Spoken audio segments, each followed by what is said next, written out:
Hello everyone. This is Tobi from the Phuket Meditation Center, and you're listening to the Dharana Meditation Podcast. Let's sit together, calm the busy mind, and explore topics concerning character development, meditative training, and deeper self-knowledge.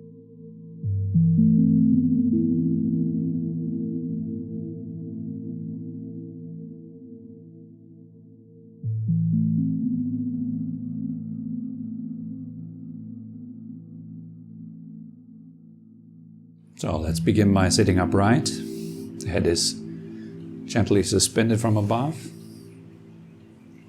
Get a bit of a feeling as if your skeleton would be pulled up by the crown of your head.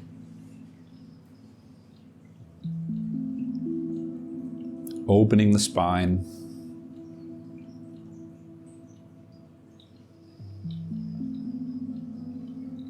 Then allow all the soft tissues of the body to relax, to melt down. So you have essentially two movements. One is following gravity, sinking down. One is being gently pulled up.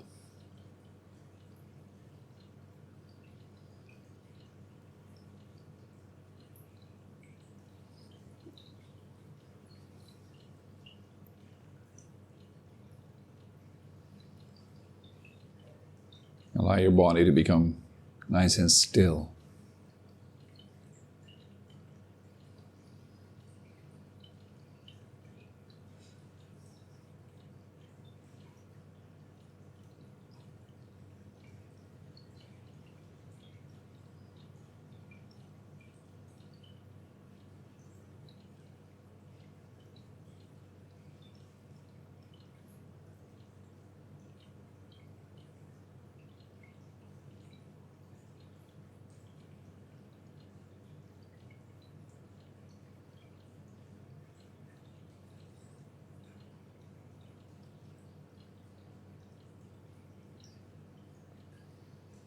Breathing comfortably. Let your breath gradually drop down with the melting soft tissues, so it sinks into the belly on its own accord.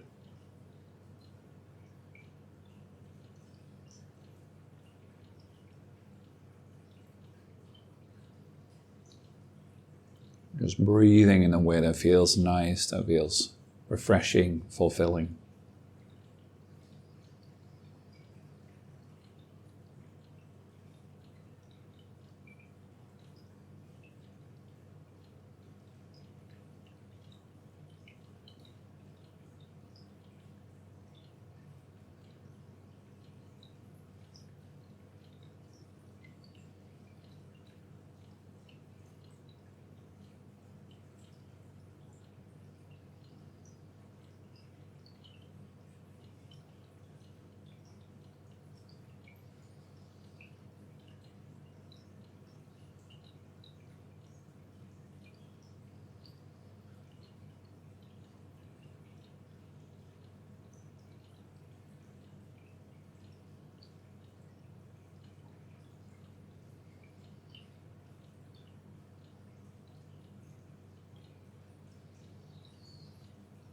Receive yourself with kindness, with compassion.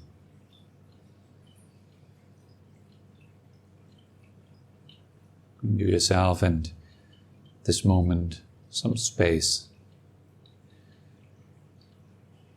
Allow everything to be as it is.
As you breathe in,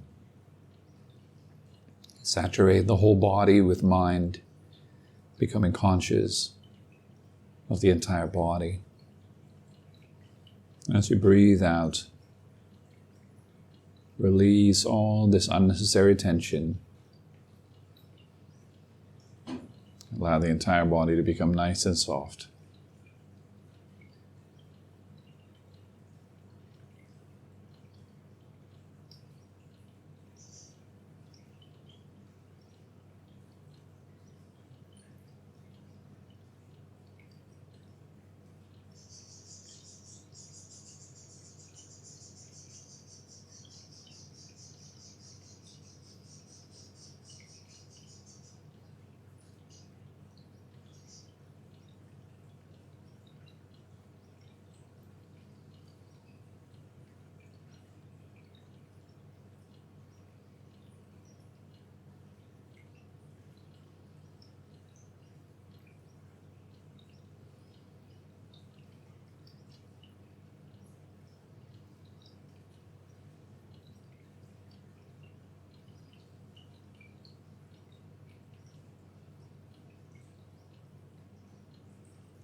Breathing in feeling, breathing out softening.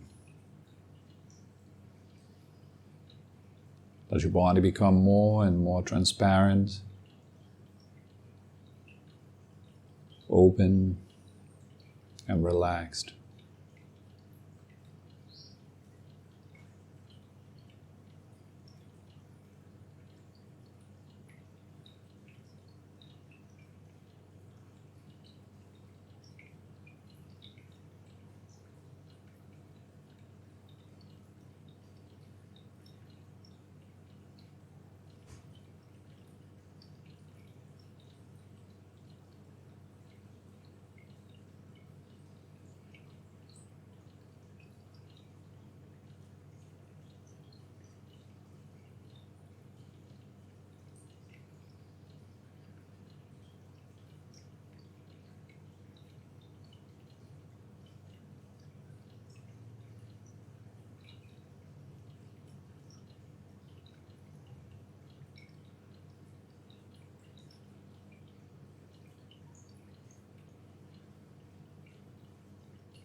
Gradually releasing all thoughts about the past, the future.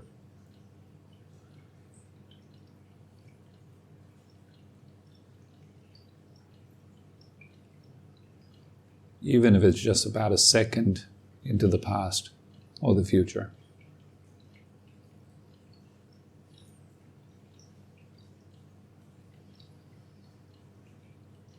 Instead, being aware of what is, where your attention is right now.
Notice that each time when you let go, when you soften a little bit, it feels good.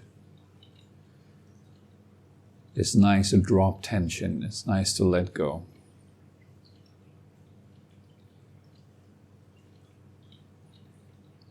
Take some time to appreciate that niceness.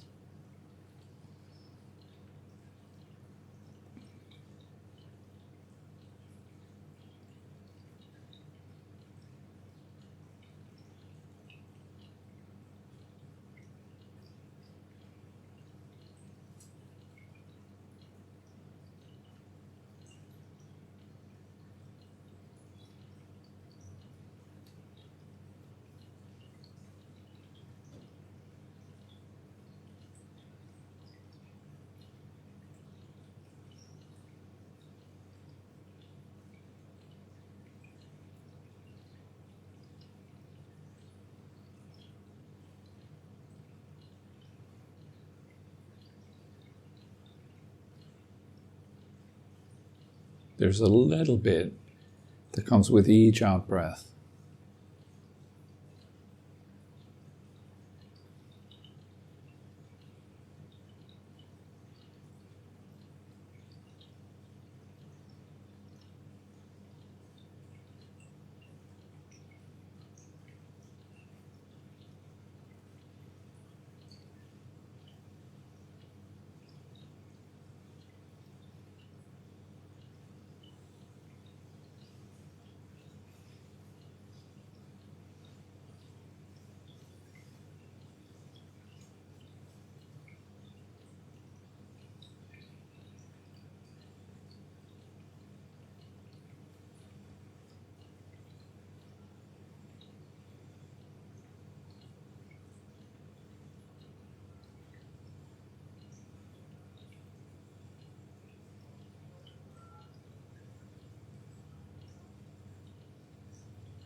As long as you're aware of what is actually happening right now, you are already present. If you know it when your attention goes to sound, if you know it when your attention goes to a feeling, if you know it when thoughts are passing through your mind, you are already present.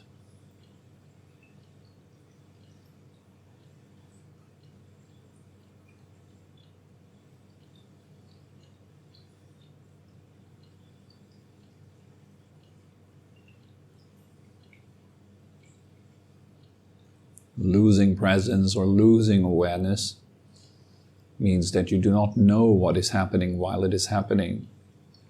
Your attention is elsewhere. You're getting lost in the daydreams of your mind, not knowing that you're dreaming.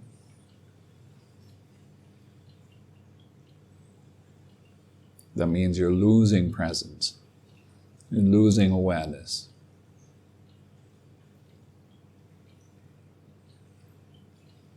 And every time you notice, you're already back, right there.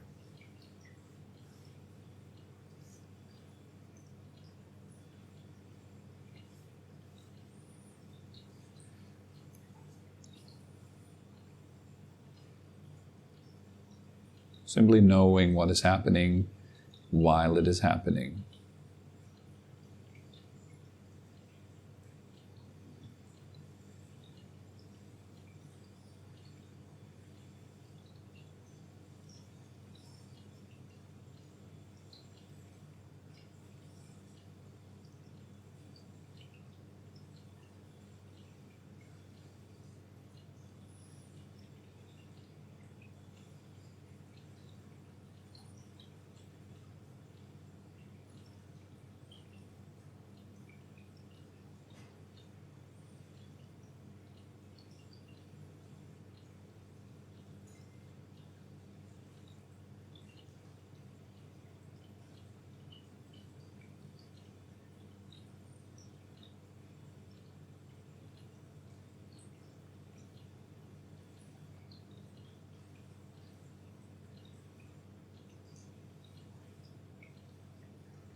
I'd like you to look at the origination point of your thoughts, or words, or sentences.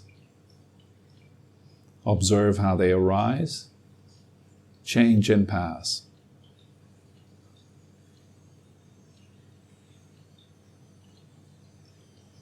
There's absolutely nothing you need to do to make them arise, change, or pass. Your thoughts will do this all by themselves. Words and images coming and going.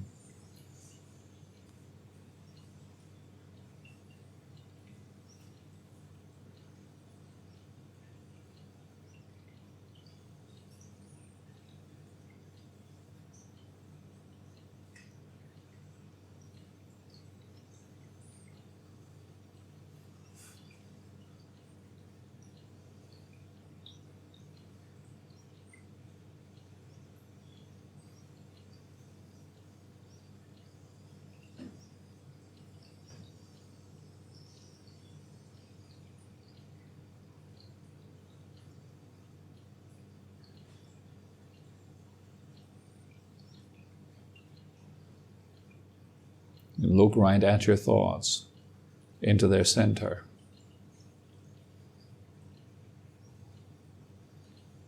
Where are they experienced?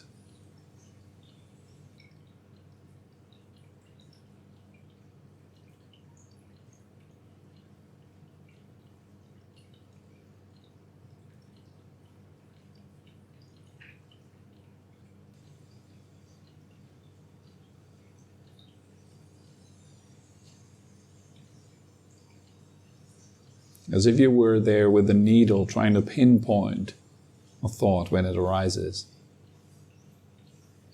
Where exactly does a thought take place?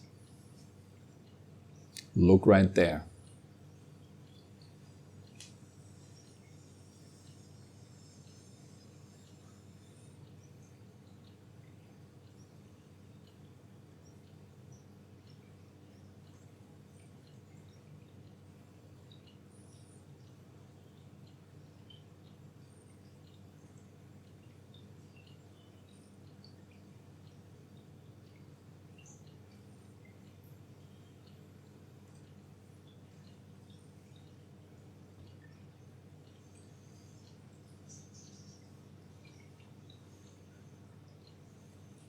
And if you look very well, you won't find anything.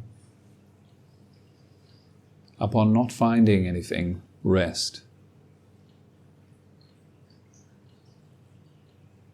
Just be here without any thought. Allow your mind to rest in this empty, open state.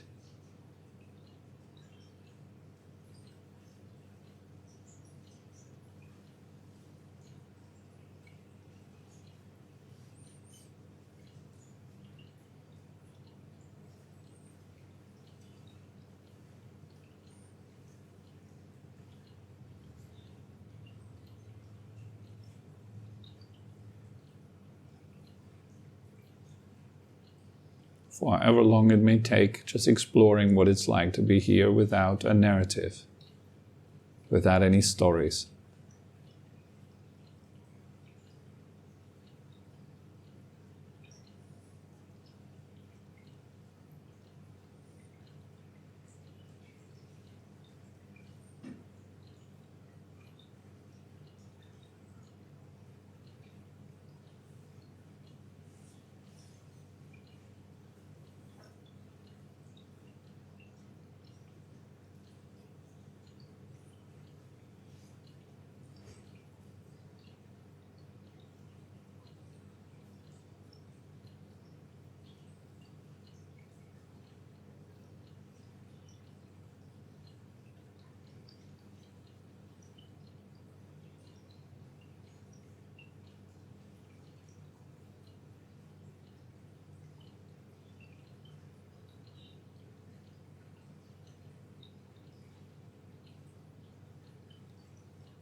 Whenever another thought arises, another word, image, or sentence, look right at it again.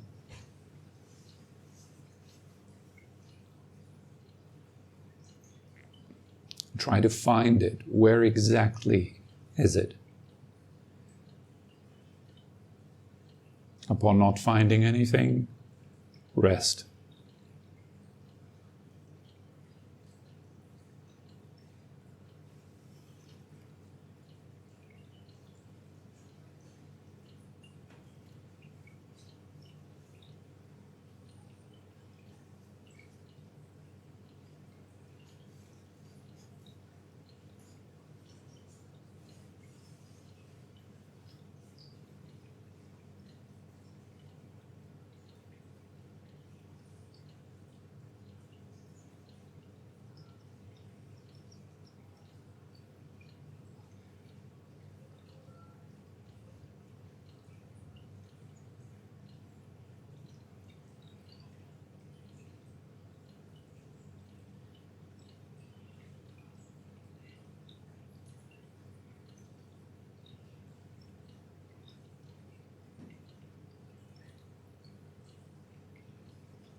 And as you're gradually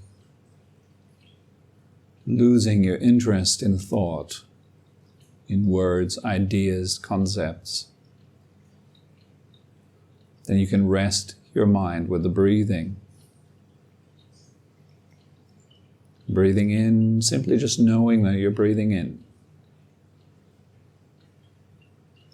Breathing out, simply just knowing that you're breathing out.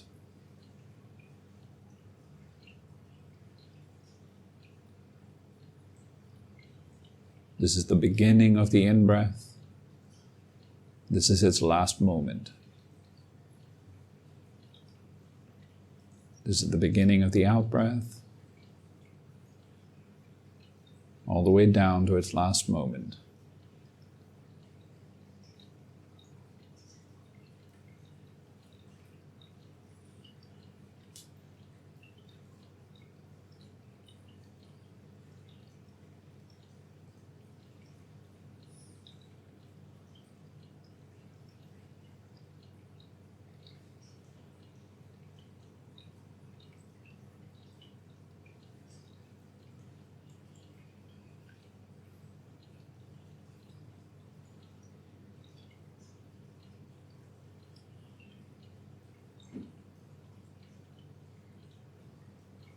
No matter what's going on, just keep coming back to the breath, very gently, persistently.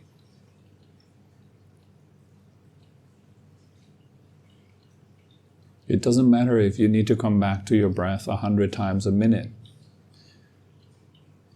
or one time every 100 minutes. What matters is to simply come back.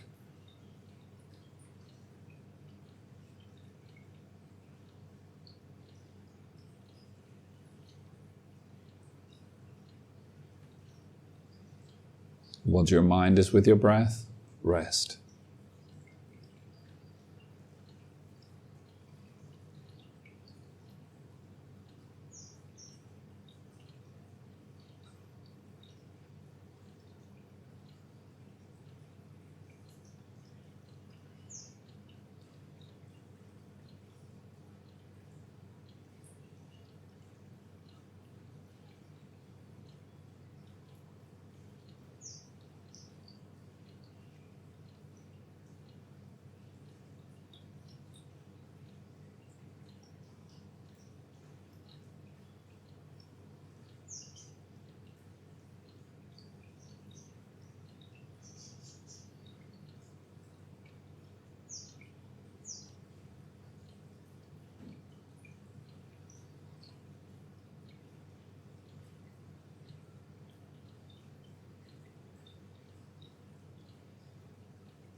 Think of one breath as one session of meditation. Just one mindful breath.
While you're resting with your breathing,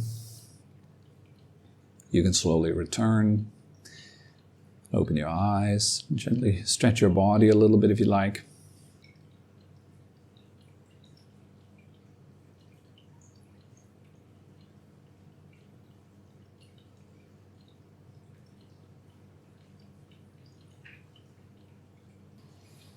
So good morning, everyone. Nice to see all of you. Merry Christmas. Hope you had a good festival over the weekend. All right, so today, let's have a look into something that belongs to the training of character, that belongs to the basic training on the path. As you might know, there's always 3 different kinds of trainings that we're discussing. The first one being the training of sila or ethics, morality, the basic, which is very necessary for any further higher developments. First thing we need to deal with is our character, our body and mind, our behavior, because that's the basis, foundation for all higher qualities. The second training is the training of mind, training of meditation. And it's all about entering stillness, training of samadhi. So we go deep into non-moving, still mind. Right now our mind is continuously moving. It's driven by desire, it's driven by craving. It wants a lot of things and it resists a lot of things. So it's either agitated by wanting something or it's agitated by resisting something, pushing against something. And this constant agitation weakens the mind. It costs you energy to move your mind. Okay? It should be fairly obvious. If the mind moves a lot, if you're thinking a lot, if you're having a lot of emotion, you're losing a lot of energy. And that loss of energy is reflected in lack of happiness. As you're literally paying with suffering for pleasure.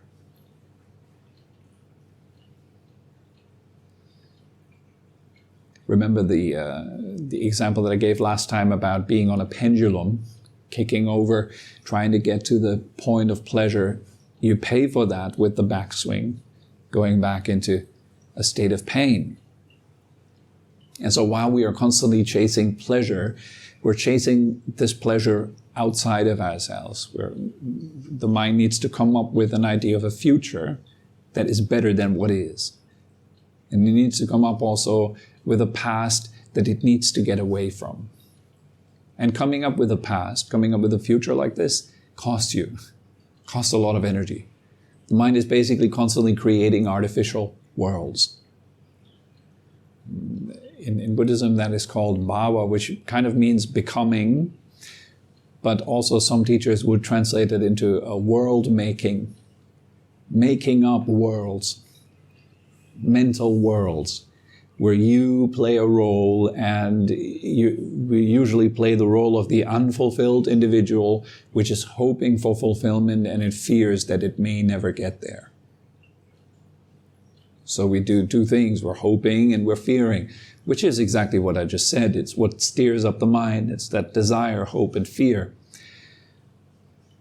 Such a steered up mind is essentially very weak. It is unable to penetrate through to reality and see things as they are. Just like the surface of a lake, if you have a strong wind going, you can't see the reflection of the environment on that surface.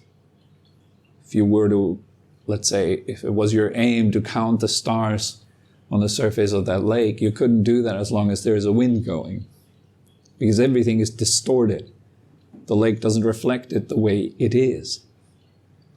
But if the lake is completely still, if the surface doesn't move at all, it reflects the environment exactly as it is. More stillness, more accuracy, more clarity. Less stillness, less clarity. Then we tend to see the world in terms of our own inner movements, our own perceptions, our own thoughts. So we're not seeing the world the way it is. We see the world we think it is. The way we think it is. Does that make sense? Okay, and that's a problem. If you can't see reality, if you are mistaking what you think for reality, then you are, by definition, imprisoned in your thought system. You are locked in your own self-made prison in your own head. And then you suffer the consequences of that prison life. You think, oh, the world is the way I think it is. So if I'm unhappy, then guess what I'm blaming for my unhappiness? It will be what's outside of myself. It will be the world, other people. It will be all those things that are peering around me that I blame for my state, whether I'm happy or unhappy. It's a complete giving away of power. And so the world would be appearing to you very much in accordance with how your mind is, how your character is. All right? Meditation essentially means to still that movement, to come to a point where the lake is completely free of any distortion, any waves, even the slightest ripples. And it reflects accurately the reality of things.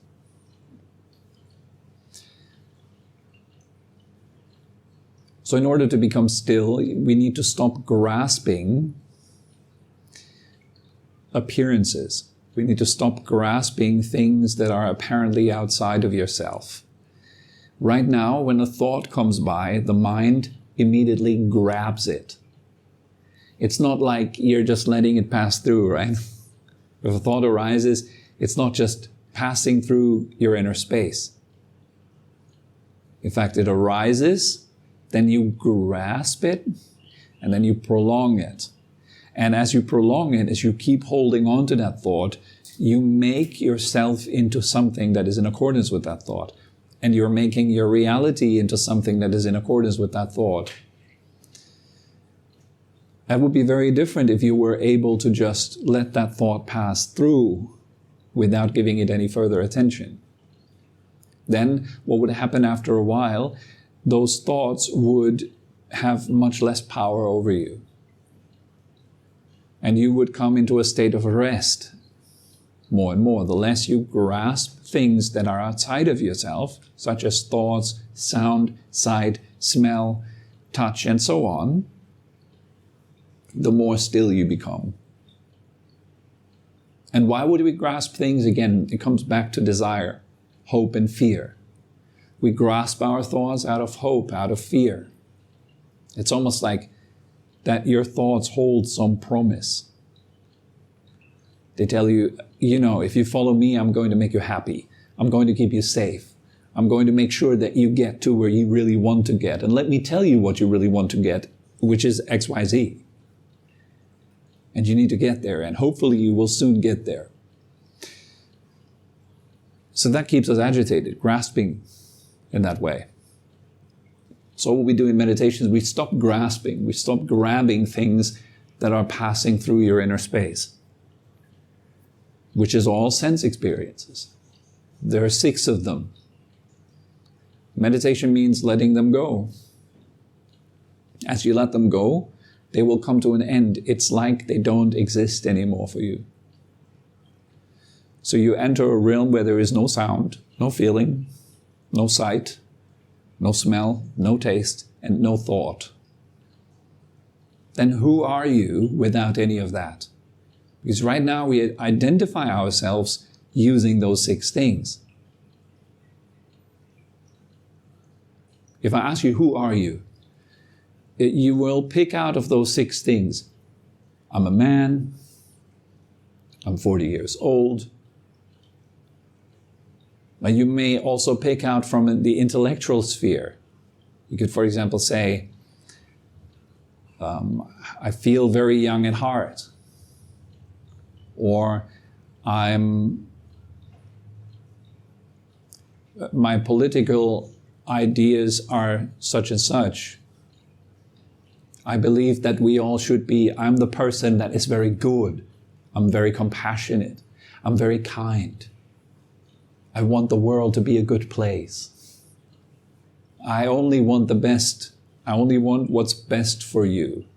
So allow me to control you, for example. All these kind of ideas, right? Now, being identified with those things keeps you from actually understanding who or what you really are.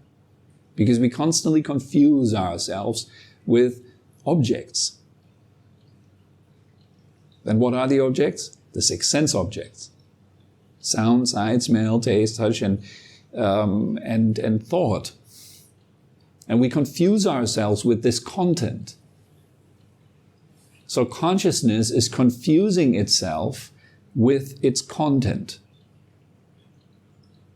So we don't know what or who we really are because we're constantly lost within the projected content.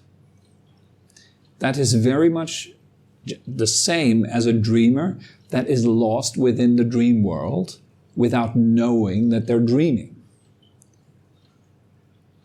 As they don't know that they're dreaming, they're grasping at dream objects. For example, the possibility of walking up a mountain, or the possibility of eating some ice cream, and the possibility of going to the beach. That is dream stuff that doesn't actually exist outside of yourself, but you don't know that. So to you, it looks as if those dream projections are outside of yourself, and so you're running after them, and you're chasing them, you're grasping them. And as you're grasping them, you are becoming something within the dream that is in accordance with what you're grasping at. So if I'm grasping at let's say a fearful object, then I'm spinning down into fear. And then I'm experiencing a fearful reality. If I'm grasping at hope, then I'm experiencing a hopeful reality, and everything becomes hopeful. Nice, pleasant, good signs, etc., etc. Things are moving up. But without stillness, if you're constantly caught up in that grasping, you cannot know yourself. The only thing you always will ever know are just objects all the time. Your sense objects. So how to know yourself? You first have to become very still. You first need to know what it means to let everything be, let everything go, so that you yourself stop chasing, hoping, fearing, and still. Once you're still, you can see very clearly. What is left? Because all the sense objects will go away. In deep meditation, you have no experience of sense objects. There's no experience of that sort. It's similar to deep sleep. In deep sleep also, you don't know that there is a sound outside. You don't hear it. You're not smelling any smells around you. All these things are gone. There's also no thought. But deep sleep usually is marked by a profound state of ignorance. It's very dark in its state. It's very ignorant. It's like a passing out. There's no wakefulness. There's no wisdom in it. Now, if you were to couple that with wisdom, if there would be wakefulness in it, it would be very much like meditation. As you go very deep into a state that is rock solid, in which you have no experience of the outside world at all. There is no outside world, in fact. And in the absence of all those objects that usually fill your mind, you can know what you really are. You cannot know what you really are as long as your mind is colored by the objects in it. Like if you have a clear glass of water and you put drops of ink into it, the water will mix with the ink. It will take on the color of the ink. And it's really hard to separate. In the same way, it's really hard to separate consciousness from the objects that are within it.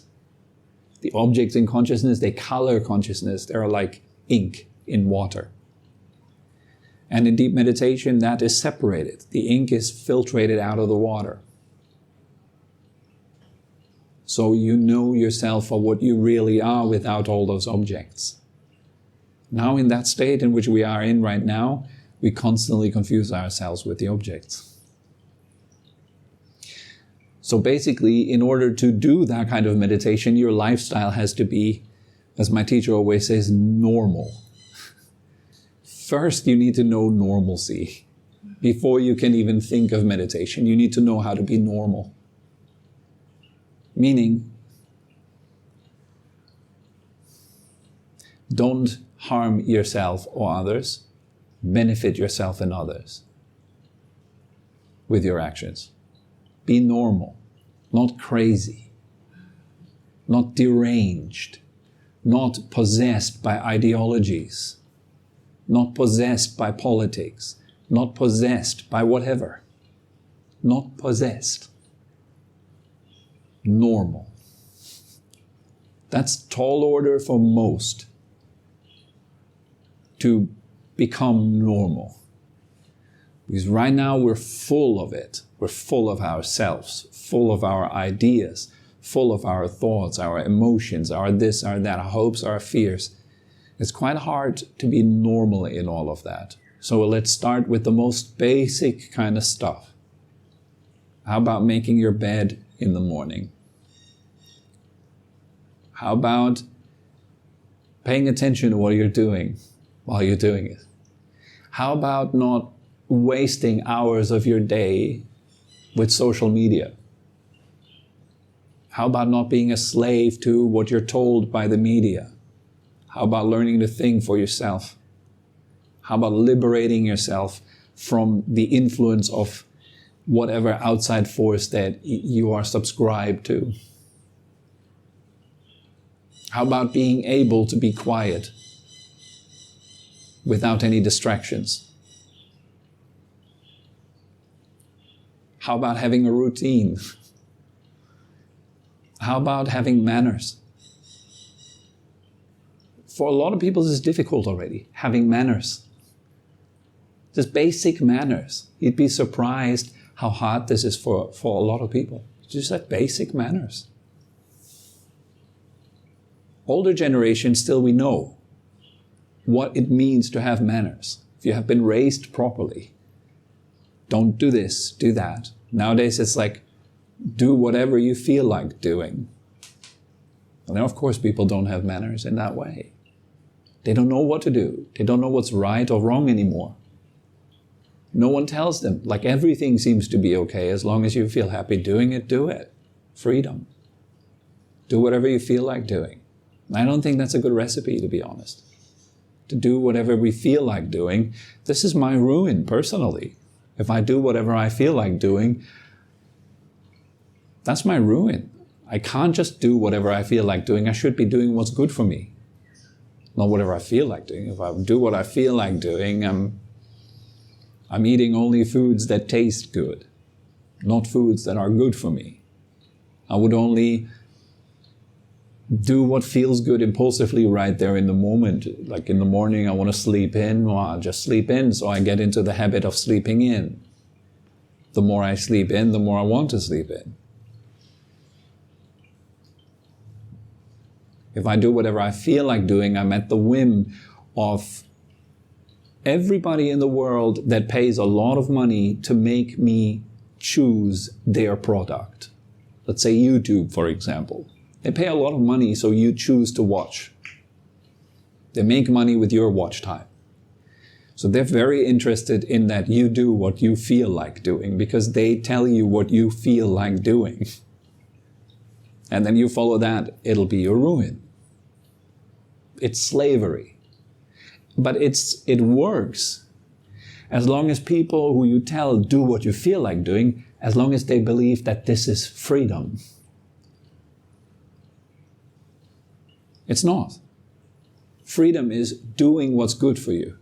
Choosing to do what's good for you and choosing not to do what's bad for you. How about not lying? How about speaking the truth? Tall order for a lot of people. How about not pretending? Not pretending that you're strong, that you've got your shit together, even though you don't. Etc., etc. Be normal. Before thinking about a tall order thing such as meditation. And then once you're normal, you will see why. The reason for being normal, for having a decent, moral, good lifestyle is so you're not ending up constantly in trouble and difficulties and problems and so forth. So you have emotional availability for meditation. And plus, you won't hate yourself. You'll have respect. You'll actually enjoy your own company, which is prerequisite. I mean, you're sitting on a little square right now by yourself. If you're sitting there on a little square by yourself and you're closing your eyes, you better be liking yourself. If you're not liking yourself, it's like being locked in a lift that's stuck or something on the 60th floor, and you're stuck in that lift with your worst enemy. It's not going to be a nice time. Guess what you'll be waiting for? You'll be waiting for the bell at the end of your session. That liberates you from the torture of having to spend time with yourself. A lot of meditators meditate, unfortunately, like that. They sit down and wait for the bell, day after day. Just waiting, hoping for the session to end. And then they can feel about themselves, yeah, whew, I did my thing, I did my duty, I did my meditation, I'm a good boy. And now I can tell everyone how spiritual I am. So it's all about just gaining some credit. I do the meditation not for myself and because it's good for me, but I do it because it helps me to appear like a good person. Something like that. You have to look through these kind of things. And it's not pleasant, but it's the foundation of everything. Honesty, sincerity is the foundation of everything. And there's one beautiful rule that fits a bit into this Christmas theme, which is the golden rule. I think it's written in several locations in the Bible, but one is in Matthew. He speaks about it kind of like that. Whatever it is that you want others to do unto you, do unto them. That's the golden rule, right? So how you want others to treat you, treat them like that. How you would like others to regard you, to look at you, look at them like that. How you would others want to think about you, think about them like that.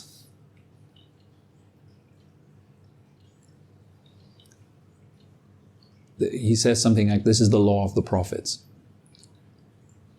This is a very, very powerful statement. I find that deeply inspiring. Because it kind of really takes care of all the things that I've mentioned before that have to do with ethics, having manners, making your bed, all this kind of stuff. It's all contained in that.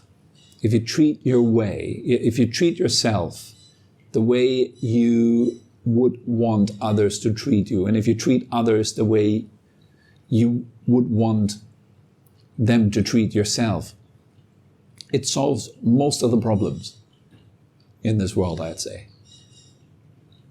Like most of the loud, noisy problems, like war. Would you ever pick up a gun and shoot someone knowing that you yourself wouldn't want to be shot? Would you ever lie to someone knowing how much you hate it being lied to?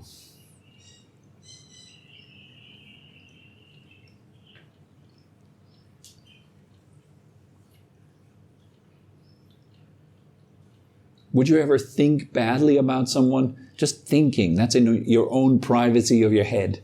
Would you ever think badly about someone, knowing that you wouldn't want to be thought about badly? But how many times do we do exactly that? In the privacy of our own head, we're critical. We're thinking of the world in really critical terms. We think about those fools, and those idiots, and those unhealthy people over there, those non-meditators, those unspiritual freaks, whatever, And then, would I want to be treated like that in the mind of someone else? No, what I want for myself would be for everyone to look up to me and to respect me and to love me and to care for me and to hold me dear as if I was precious. But I don't do that to others at all. I'm not willing to do that. Like thinking about you as if you were precious, that's effort. I'd have to think contrary to what I usually would think. So it's difficult to produce a thought that you might be precious. So how do we arrive there? We do it by doing work, by going against our usual grain of thought. Because that's where our speech emanates from, that's where our emotions emanate from our ideas and our thoughts. So you can begin by changing your ideas and thoughts about others. And put them in line with what you would like for yourself. How would you like someone to look at you? How would you like them to think of you? When you walk down the street and there's a lot of strangers sitting in a cafe, they're having a cup of coffee and they watch you walk by. What would you like them to feel and think about you in that moment? How should they look at you?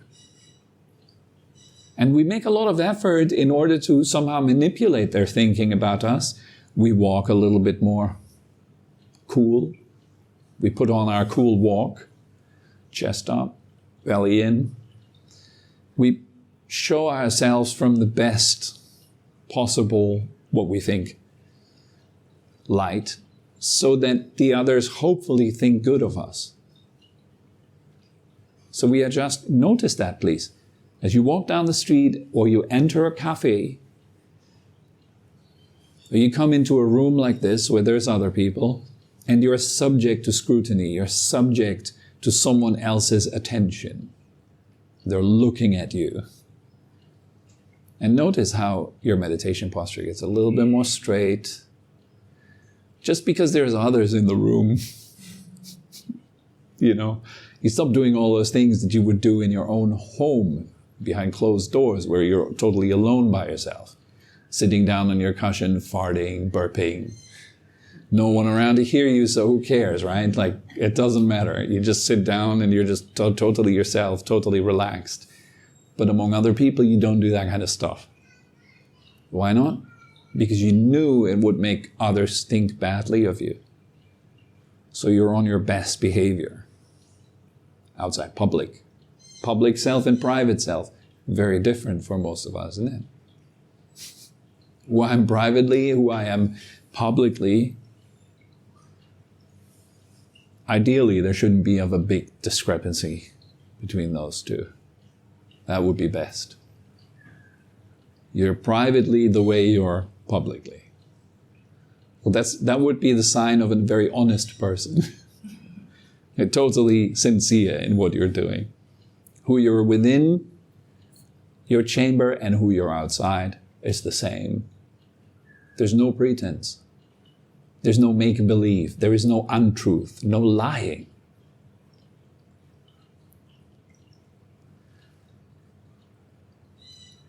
So what can we do to see others in a better light? It's fairly simple. You'd have to become really familiar with seeing how much you yourself suffer first. You'd have to see this very clearly. You'd have to step out of your make-believe little game. I'm powerful and I'm strong. No, I don't suffer. I have no problems. I know what I'm doing. I'm not afraid. No, I'm not scared. And have to see the truth, how fragile you actually are, how vulnerable you actually are, how quickly all things that you've built up can be destroyed and teared down within seconds, how quickly your pride can be reduced to dust.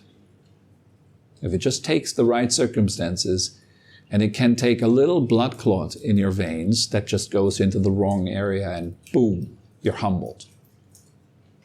Profoundly. While in one moment you felt really powerful and amazing and able, in the next moment, people run to help you. As you're on the ground, shaking uncontrollably, not knowing what's going on. That's one thing I would take into my consideration very strongly. I'm subject to old age, illness, death. I'm subject to losing everything that is meaningful to me. And I let that sink into a point where it penetrates the thick walls of my ego and goes into my core and actually touches my heart. Which feels kind of like a sinking feeling. It feels like a doctor telling you you have a week to live. Well, I'm very sorry, the scans have shown something. We're not quite sure yet what it is, but please don't get your hopes up. And what do you feel in that moment? Can you imagine? Suddenly, like, there's a cut through all of your hopes, all of your plans. That sinking feeling, that's what it is. That means your ego is now cracked a little.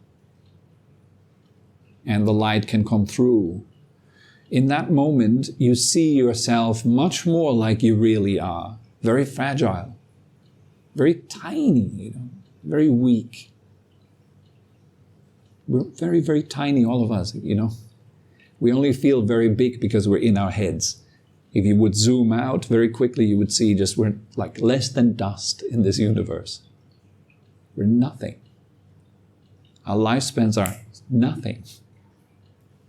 But we only feel very big and very important as long as we are trapped in our own heads, of course.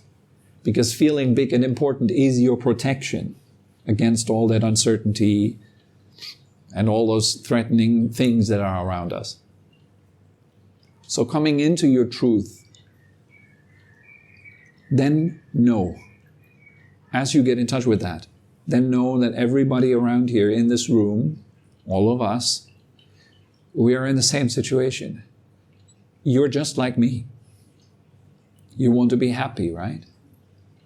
You desire happiness, comfort, safety, goodness. You don't want to suffer, right? You're afraid of suffering, of pain, of hardship. You're afraid of being judged negatively. Me too. Now we connect. Through this you connect. Just as much as I'm afraid of judgment and suffering, I know this is the same for you guys. So just as I desire you to think good about me, to have loving and kind thoughts.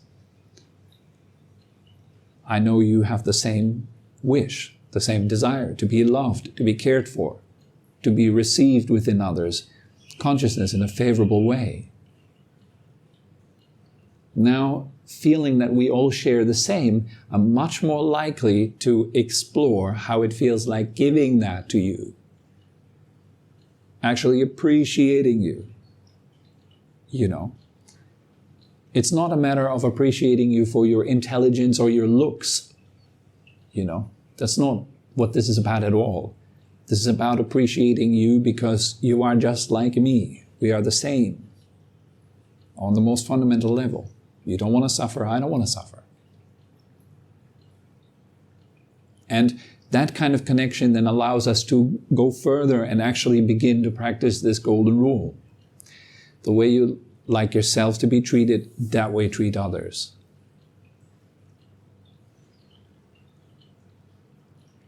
Something like that, yeah. And so that to me had it just came up during the Christmas season, and I think it's a very beautiful little practice. It's not even little, it's a fundamental, powerful practice that will carry all of your spiritual practice. If you actually can manage to live more and more by that rule, you will feel very easily. Your meditation will grow. You will evolve in your meditation really fast and with ease. Because what's there to have regret about? There's nothing to worry about. The way we treat others and the way we treat ourselves doesn't lead to any regret. So you start really liking yourself because you do exactly what's in alignment with your heart, with your deepest desire. And so you have no feeling of, I don't want to be trapped in a lift with that guy.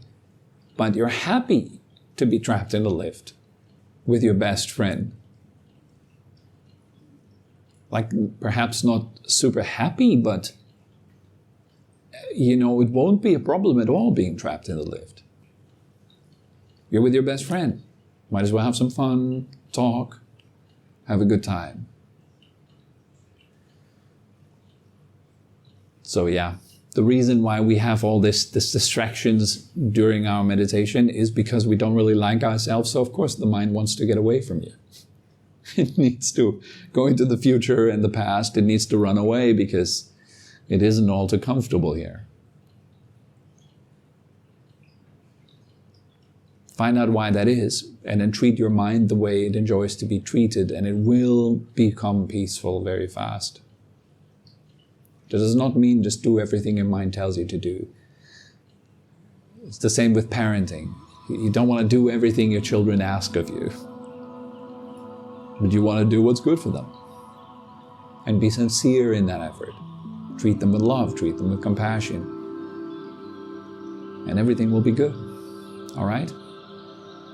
So that's all that comes to mind for this morning. Do you have any questions? We hope you enjoyed this episode and had a meaningful time. For more information and upcoming events, head over to our website at phuket-meditation.com. Thank you very much for listening and have a wonderful day.